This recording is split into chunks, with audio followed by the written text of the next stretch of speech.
आज हम लोग कंप्यूटर की फर्स्ट क्लास करेंगे और इसमें फर्स्ट जनरेशन ऑफ कंप्यूटर से रिलेटेड पढ़ेंगे। ठीक है, फर्स्ट जनरेशन ऑफ कंप्यूटर इसका टाइम पीरियड है 1914 to 1956।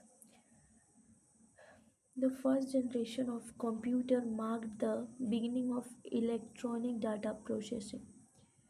कंप्यूटर का फर्स्ट जनरेशन है, मार्क है किसका? इलेक्ट्रॉनिक डाटा प्रोसेसिंग के बिगिनिंग का।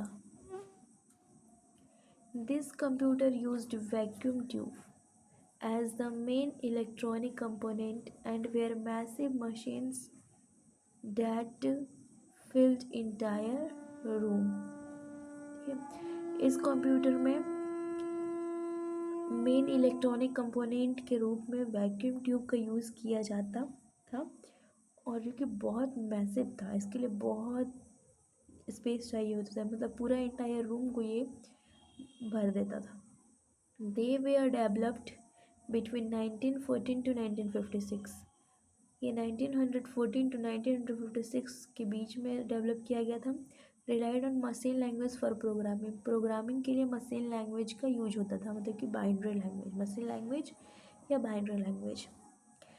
The lowest level programming language understood by computer.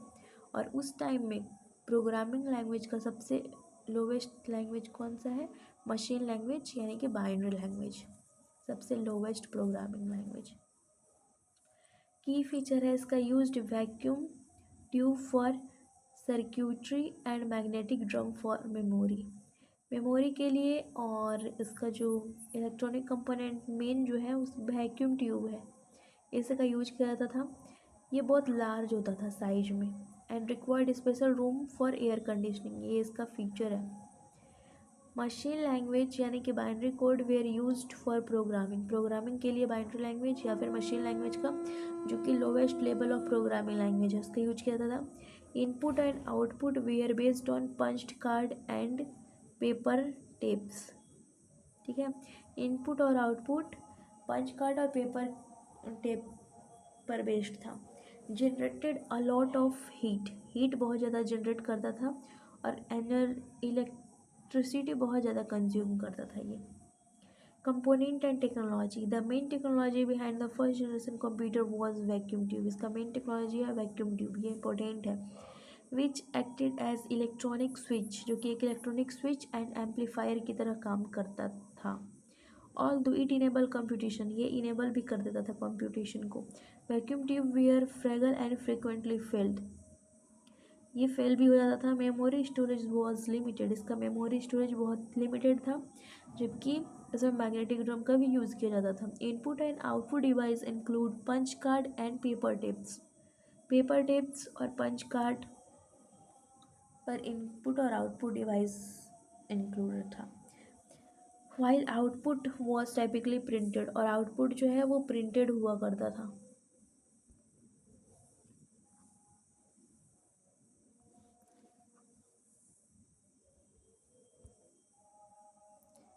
चलिए नेक्स्ट देखते हैं हम लोग। मेजर एग्जाम्पल है इसका, जैसे ENIAC electronic numerical integrator and computer. ये जो है जनरल पर्पस के लिए ये कंप्यूटर को बनाया गया था। कब बनाया गया था? 1946 में USA में बनाया गया था फर्स्ट टाइम। सबसे फर्स्ट किस लिए बनाया गया था? जनरल पर्पस के लिए USA में 1946 में। फिर आई UNIVAC, first universal automatic computer, ये फर्स्ट कॉमर्शियल प्रोड्यूस्ड कंप्यूटर है। ठीक है, और ये बना था 1951 में।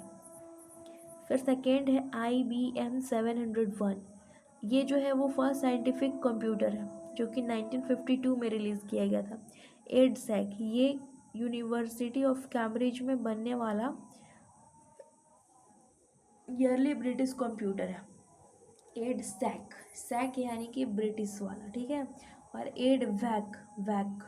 वैक मेमोरी, वैक्यूम मेमोरी के लिए यूज होता था ना, तो वैक आ गया, मतलब कि ये स्टोर्ड प्रोग्राम कॉन्सेप्ट पे है। तो ENIAC जो है वो 1946 में USA में बनाया गया था जनरल पर्पस के लिए। आप लोग इसको माइंड में रिकॉल कर सकते हैं। फिर यूनिव मतलब यूनिवर्सल ऑटोमेटिक कंप्यूटर, ये कॉमर्शियल पर्पस के लिए 1951 में बनाया गया था। फिर IBM 700 word, IBM scientific purpose के लिए 1952 में इसको बनाया गया था। फिर 8 सैक, सैक का मतलब हो गया ब्रिटिश, तो ब्रिटिश कंप्यूटर है ये, और जो कि यूनिवर्सिटी ऑफ कैम्ब्रिज में इसको बिल्ड किया गया था। फिर एड वैक, मेमोरी, मेमोरी वैक, वैक्यूम मेमोरी, तो स्टोर्ड प्रोग्राम के कॉन्सेप्ट पे एड वैक को बनाया गया था। अब इसके एडवांटेज देखते हैं। Performed calculation much faster than human, human से फास्ट था, ह्यूमन से फास्ट था। पहले ह्यूमन लोग खुद ही कैलकुलेट करते, कंप्यूटर बनाया तो थोड़ा सा स्पीड बढ़ा, तो ह्यूमन से फास्ट था। फिर ये मॉडर्न कंप्यूटर के लिए फाउंडेशन का काम किया, अगर ये ही नहीं बनता तो आज कंप्यूटर ही नहीं आता, तो ये एक फाउंडेशन का काम किया।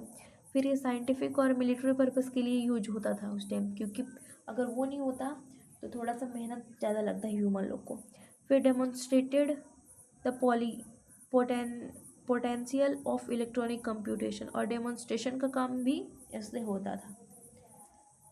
इसके लिमिटेशन है, ये बहुत expensive to build and operate करने के लिए और बनाने के लिए बहुत खर्चीला है ये, क्योंकि बड़ा है, वैक्यूम ट्यूब लगा हुआ है, बहुत ज़्यादा स्पेस चाहिए, तो भाई एक्सपेंसिव तो होगा ही।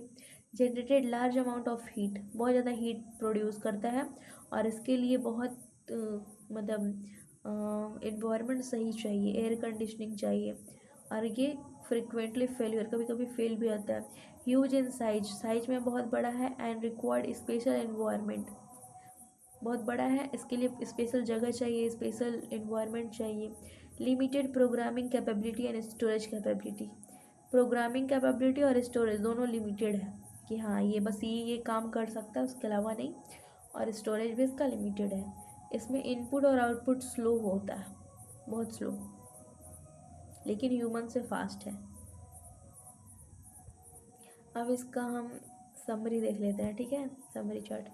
मेन कंपोनेंट क्या है फर्स्ट जनरेशन के कंप्यूटर में? Vacuum tube.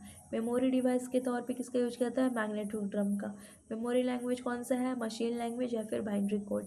इनपुट आउटपुट के लिए पंच्ड कार्ड और पेपर टेप्स। पीरियड कौन सा है? 1940 टू 1956। तो हो गया हमारा यहाँ पे फर्स्ट जनरेशन ऑफ कंप्यूटर ख़त्म। तो आप लोग सेशन को क्या कीजिएगा, लाइक, ठीक है, एंड क्या कीजिएगा, शेयर, एंड क्या कीजिएगा, सब्सक्राइब कर दीजिएगा, ठीक है।